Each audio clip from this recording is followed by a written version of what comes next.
BJP RSS కి సంబంధించిన వ్యక్తులు కూడా దీన్ని నేర్చుకుంటే బాగుంటుందని చెప్పేసి నేను ఆశిస్తున్నాను.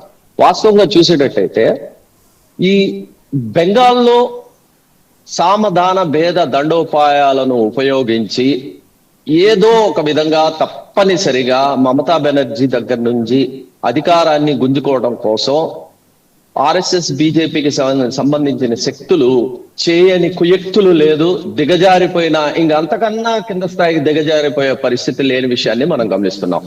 మొత్తం కేంద్ర ప్రభుత్వంలో ఉన్న మొత్తం మంత్రులు కానివ్వండి, ఎమ్మెల్యేలు కానివ్వండి, ఎంపీలు కానివ్వండి, చివరికి పరిపాలనని కూడా వదిలివేసి కేవలం పశ్చిమ బెంగాల్ మీదనే దృష్టిని కేంద్రీకరించడం, అలానే అక్కడ వ్యూహాత్మకంగా ఎలక్షన్ కమిషన్ ని మేనేజ్ చేసి 2 దఫాలుగా అక్కడ పోలింగ్ ఉండేటట్టుగా డేట్లను ఫిక్స్ చేయటం, ఇవన్నీ చూసేటట్టయితే, అలానే గతంలో బీహార్ ఎలక్షన్స్ టైంలో ప్రైమ్ మినిస్టర్ ఆయన మోడీ గారు చెప్పారు, నెక్స్ట్ మేము దండయాత్ర చేయబోతున్నాం బెంగాల్ మీద, బెంగాల్ ని జయిస్తాం అని చెప్పారు. అంటే ఇది ఒక రాజరికం లాగా ఈ దండయాత్ర చేయటం అనే అభ్యంతరకరమైన మాటలు వాడారంటే బెంగాల్ మీద, మమతా బెనర్జీ మీద వీరు ఎంతటి కక్షను పూనుకున్నారో అది ఏదో విధంగా కైవసం చేసుకోవాలనేది, ఎలా చేయాలని. బషీర్ గారు బెంగాల్లో ఈసారి ఏంటంటే మన చార్మినార్ పార్టీతో పాటు ఇంకొక 2-3 ముస్లిం పార్టీలు కూడా రంగంలో దిగాయి. వాళ్ళు ఏమన్నా ఇంపాక్ట్ చూపించే అవకాశం ఉందని మీరు అనుకుంటున్నారా?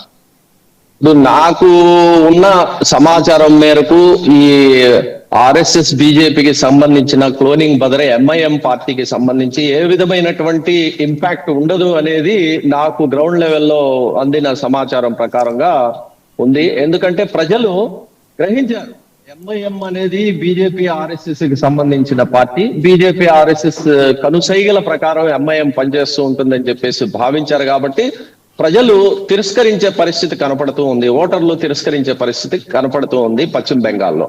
వాస్తవంగా పశ్చిమ బెంగాల్లో ఉన్న ఓటర్స్ ని కనుక చూస్తే వాళ్ళు మంచి ఎడ్యుకేటెడ్సే కాకుండా వాళ్ళు చక్కగా జ్ఞానవంతులు. ఇప్పుడు ఎడ్యుకేషన్ ఉండటం వేరు, జ్ఞానాన్ని కలిగి ఉండటం వేరు. ఇప్పుడు ఆర్ఎస్ఎస్ బీజేపీలో ఎడ్యుకేటెడ్ పర్సన్స్ ఉంటారు కానీ వాళ్ళ జ్ఞానం ఉండదు.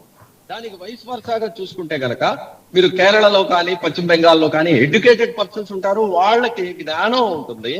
ఇలా పశ్చిమ బెంగాల్లో జ్ఞానవంతులైన ఓటర్స్ ఉన్నారు కాబట్టి ఈ ఎంఐఎం ని లేదా వేరే మతతత్వ పార్టీలు వేటిని కూడా దీంట్లోకి తీసుకుని వాళ్ళని తిరస్కరించారని చెప్పేసి నేను భావిస్తున్నాను. కేరళలో కూడా ఈసారి జ్ఞానవంతులు ముస్లిం లీగ్ ఓటేసడం ద్వారా వాళ్ళు కూడా మతతత్వ శక్తులకి భిన్నంగా ఓటేసినట్టు భావించాలా? అంటే జ్ఞానవంతులు బెంగాల్లో ఉంటారా, వేరే రాష్ట్రాల్లో ఉండరా? మీరు ఒక్కసారి కేరళని చూస్తే ముస్లిం లీగ్ పార్టీ ఏనాడు కూడా కేరళలో కాదు దేశంలో ఎక్కడా కూడా మతాన్ని తీసుకొచ్చి మతం పేరిట ఓట్లని అడగటం కానివ్వండి, లేదా మతం పేరిట మారణ హోమం చేయడం ఆర్ఎస్ఎస్ బీజేపీ లాగా కానివ్వండి లేనే లేదు.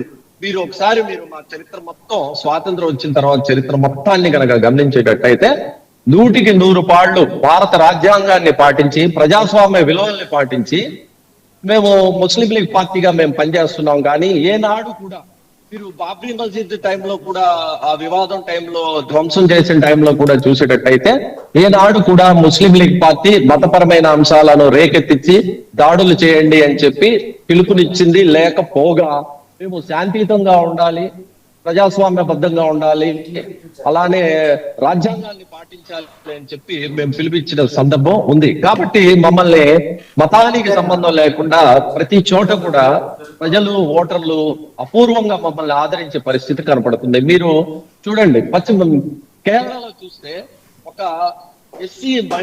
ఎస్సీ మహిళని ముస్లిం లీగ్ పార్టీ జాతీయ కార్యవర్గంలో తీసుకోవడమే కాకుండా ఆ ఎస్సీ మహిళకి ఎమ్మెల్యే టికెట్ ఇవ్వడం జరిగింది.